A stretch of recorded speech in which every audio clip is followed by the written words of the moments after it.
हमारे पास ये जो क्वेश्चन है उसमें ये बोला जा रहा है 2 वर्षों के लिए 11% प्रतिवर्ष की दर से चक्रवृद्धि ब्याज दे दिया है 1160.5 रुपया है। तो 2 वर्षों के लिए समान ब्याज दर पर समान राशि पर साधारण ब्याज ज्ञात करना है। अच्छा, हमको पता है कि चक्रवृद्धि ब्याज क्या होता है, ब्याज पर ब्याज लगता है। मतलब अगर चक्रवृद्धि ब्याज की हम बात करें तो पहले साल के लिए 11%, ये पहले साल के लिए ही रहेगा। दूसरे साल के लिए अगर बात करें तो 11 × 11/100, ये जुड़ जाएगा जाके 11% में। तो 11 हम 121/100 अगर भाग करेंगे तो 1.21 आएगा। तो 11% में जाके जोड़ो 1.21, तो कितना हो जाएगा 12.21%। मतलब दूसरे साल के लिए जो ब्याज की गणना की जाएगी वो 12.21% पे की जाएगी। अब बोल दिया है हमारे पास कि 2 वर्षों में जो है चक्रवृद्धि ब्याज कितना मिल गया है, 1160.5 रुपये में मिल गया है।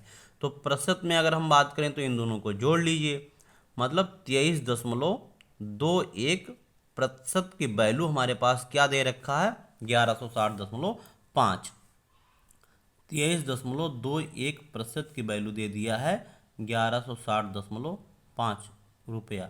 तो 1% की अगर हम यहाँ से वैल्यू निकालें तो 1160.5/23.21। अब पूछा साधारण ब्याज फिर क्या होगा। साधारण ब्याज सबको पता है कि पहले साल के लिए भी 11 रहेगा, दूसरे साल के लिए भी 11 रहेगा, तीसरे साल के लिए, मतलब जितने भी साल हैं साधारण ब्याज एक समान रहता है। साधारण ब्याज में कोई चेंजेज नहीं होता है। तो हमको निकालना है 2 वर्षों के लिए साधारण ब्याज निकालना है, मतलब 22% की वैल्यू हमको निकालनी है।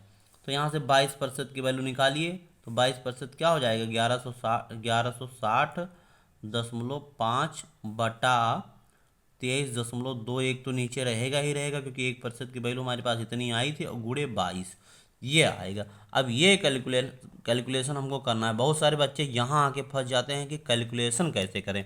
अब कैलकुलेशन समझ लीजिए, देखिए कितना आसान तरीके से कैलकुलेशन करा दिया जाएगा। जैसे यहाँ पॉइंट लगा है एक प्लेस अंदर, तो एक प्लेस अंदर यहाँ, एक प्लेस अंदर यहाँ, तो यहाँ चला गया। अब एक और भी यहाँ लेके चले जाएं इस पॉइंट को, मतलब तो ख़त्म हो जाएगा इसका मतलब, और यहाँ 0 बढ़ा लें, बस ख़त्म। अब ये क्या बन गया, 1160 और 50 और 2321, मतलब कोई कहीं पॉइंट का बवाल ख़त्म हो गया, कोई पॉइंट नहीं है। अब 11 से भाग करिए, 11 दूना 22, फिर 1 हो गया, हाँ, फिर 11 दूना 22 और 1 यहाँ 12 हो गया, 11 इकन्ने में 11 और फिर 11 इकन्ने में 11। अब यहाँ 11 इकन्ने में 11, एक 0 आएगा क्योंकि 2 डिजिट कटा हुआ है। फिर 11 पच्चे 55, 60 में से 55 घटाओगे 5 आएगा। फिर 11 पच्चे 55, एक 0 यहाँ था, इस 0 को उतार लीजिए।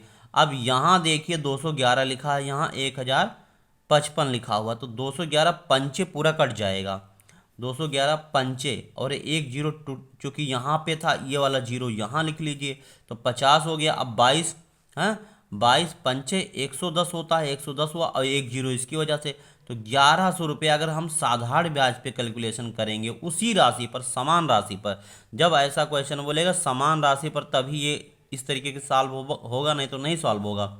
तो 1100 रुपये आएगा। और चक्रवृद्धि ब्याज से निकालोगे तो कितना रुपया आएगा, 1160.5, यानी कि 60 रुपया 50 पैसा ज़्यादा आएगा चक्रवृद्धि ब्याज पर, हाँ, उसी राशि के लिए और 11% की दर से। तो 1100 रुपया राइट आंसर है इसका।